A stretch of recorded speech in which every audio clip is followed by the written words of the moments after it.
Alright guys, welcome back. So I've decided that I want to get this bed frame project done by the end of this week. And so that should be achievable because all we really have left to do is the finishing work. So today we're going to try and get the step design dialed in here. So we're going to start with our legs, move all the way through, and hopefully get that whole step design worked in. And we're only going to be doing it on the visible side, so the front side of the headboard and the front side of the footboard.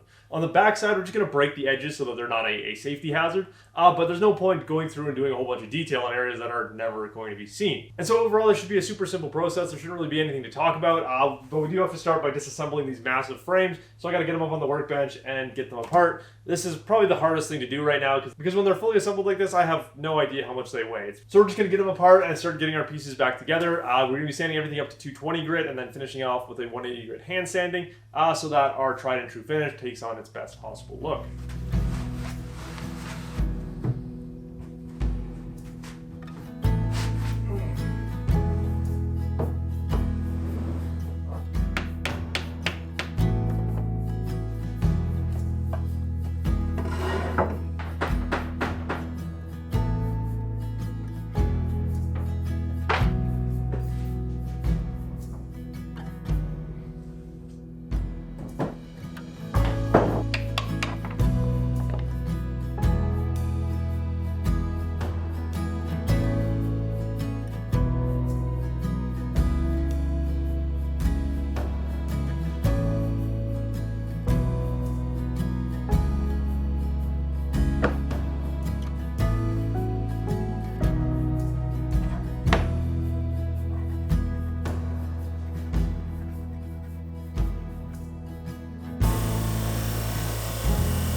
Okay, quick tip, if you want to make your hand plane slide super easy, get yourself some of these really cheap tea light candles, then just rip them apart, and all you have to do is just rub it down the sole of your plane, and that helps add some lubrication to the bottom sole of the cast iron here. And surprisingly enough, this is by far the cheapest way to buy paraffin wax, is just in these little tea light candles. Then you just have a nice little disc that you keep around, and it just kind of floats around your workshop.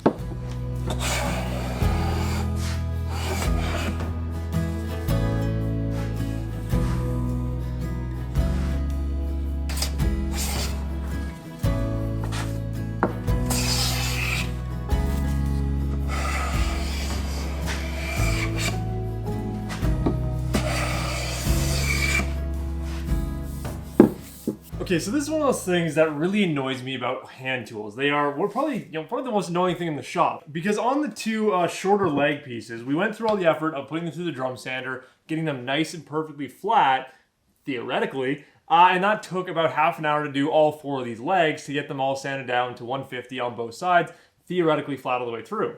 So I went through and started hand planing the edges, and I thought, hey, why don't I just hand plane the faces just to get them a little bit closer to a nicer finishing level? Because 150 grit off the drum sander still leaves a decent amount of sanding to do afterwards. And what I found is that the drum sander was leaving pretty significant snipe, almost 3 inches in, because that's about the size of the actual drum in the drum sander.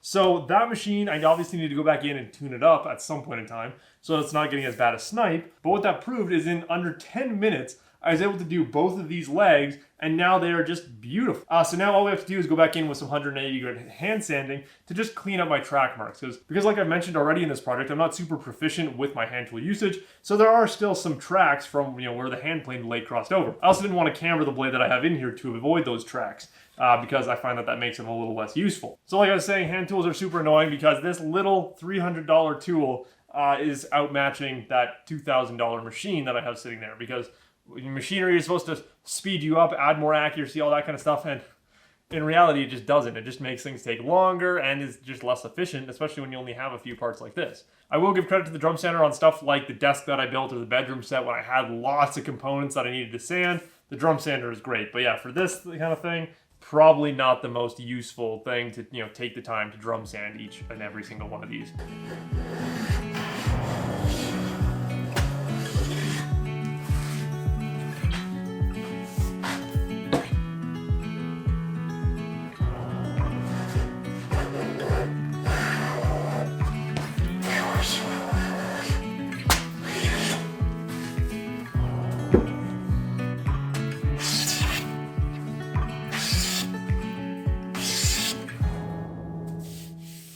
Okay, I take back what I said about the hand plane.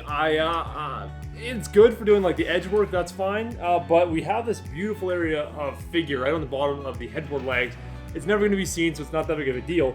But what ended up happening is we tore out all these little sections of, curly grain.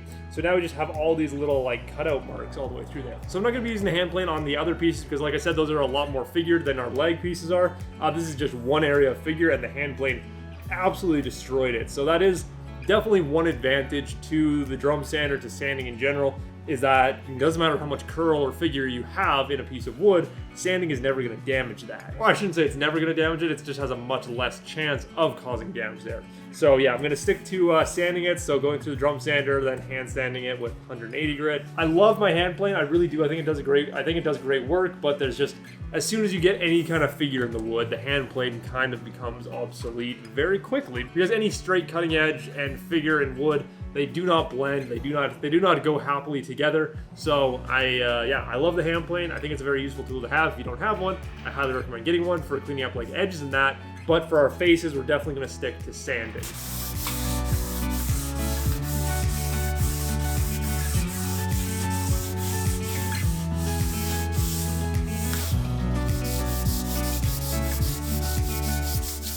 Okay, so I just had the harsh realization that our step design is not gonna work for this project, at least the way I have it set up right now. Because where I screwed up is not really on the legs, it's not even on the long stretchers, and so where we screwed up is on these divider pieces. We left the tenon here too thick because we would have been putting an 1/8 inch round over the legs, and we would have put an 1/8 inch round over on our long stretchers. By the time we get to these pieces, we need to take off 1/4 inch of material. And so right now, our shoulders here are just over 1/4 inch thick. So that would mean we would be reducing this by the full thickness basically all the way down so you can see where the tenon starts. Because that's then gonna expose some of the mortise on those side pieces. Okay, so I thought of kind of a cheaty way that we can still use the step design. Because as I was sitting here thinking about it, I hate every other possible idea.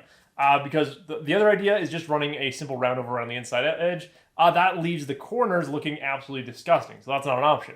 The other option is doing the step design, but with a chamfer bit, so then we're only doing a 1/16 inch step each time, so that our final piece here, we're only taking off 1/8 inch of material, so it's a much subtler detail. Then the third backup option would just be to run a chamfer around the whole inside, because then we could easily go back into the chisel to clean up those inside corners.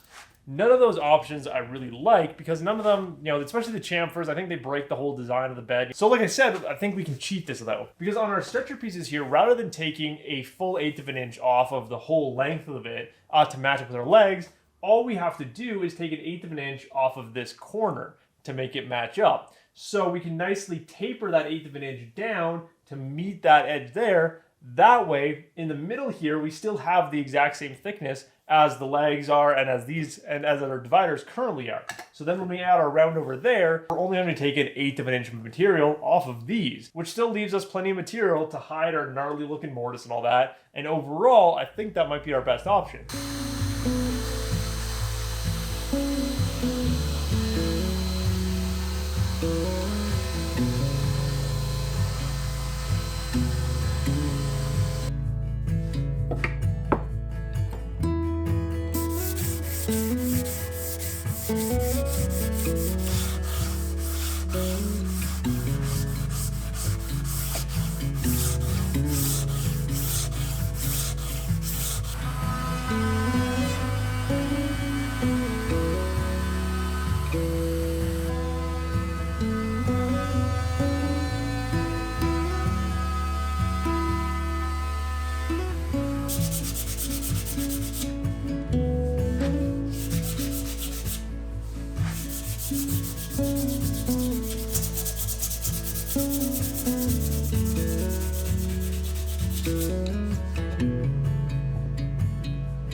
So I did a horrible job of capturing footage while working on this piece. This is the top part of the footboard, so probably the single most important stretcher in this whole project, because it's going to be the most visible one.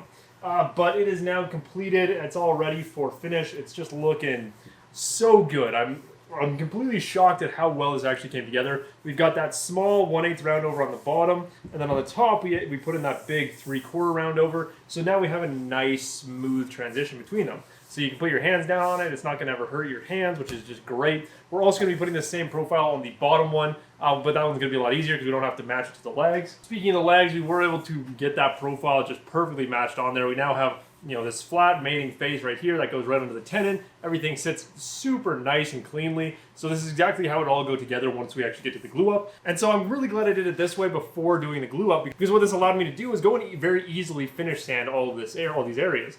Because once this thing is fully glued up into the headboard and the footboard, it's going to be nearly impossible to manipulate it and move it around without scratching it more in order to actually get it cleaned up. Oh yeah, and I forgot to mention that we did actually do the tapering transition. So it tapers basically from about 1 inch away from this mortise and goes down to 1/8 of an inch down to this point here. It's one of those things that before I added this big round over, you could kind of tell that there was a slight tapering to it. But now that we've added that round over, it is a very subtle touch. Now again, because I know it's there, I can actually see it, which I think looks super cool. Because we're about 1/4 of an inch thinner on the ends than we are in the middle, because we took 1/8 of an inch of material off of both sides. So we get this light tapering effect, and it's this beautiful, subtle detail that I've never seen in any kind of woodworking before.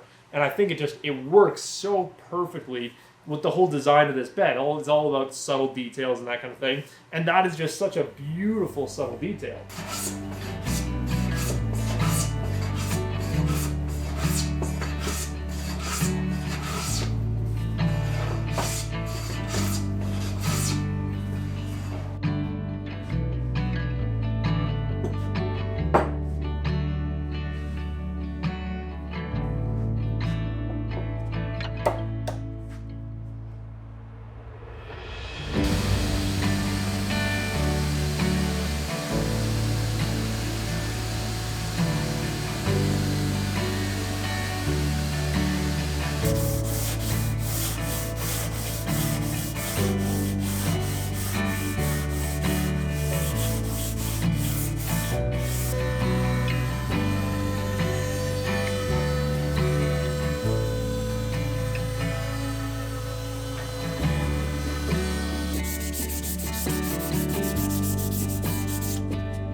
So bottom stretcher for the footboard is now completed, and it's looking beautiful, just like the top one. So I'm going to end the video here because I am completely exhausted and out of time in the shop today.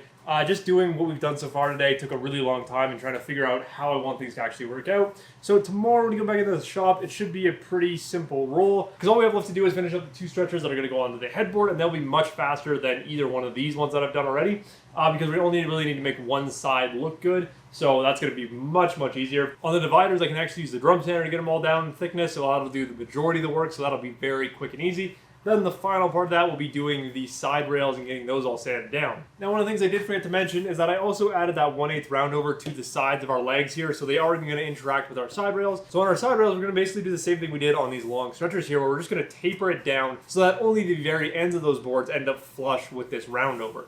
For the most part, I don't want to have to remove that much material from those stretchers, so we're just going to taper it down just slightly so it comes in below that round over. I'm still debating as to whether or not I want to pre-finish this stuff before I do the glue up, or I want to do the glue up and then finish it. There's pros and cons to both, mainly that I know that during the glue up, I'm probably going to scratch up these pieces, so it might be good to not have them finished. But also know finishing these big pieces once they are fully glued up is also going to be a pretty big challenge. So either way, I think that it's going to be a challenging thing. I just got to think about that overnight tonight to see what I want to do. But other than that, guys, I do hope you enjoyed this video, and I will see you in the next one.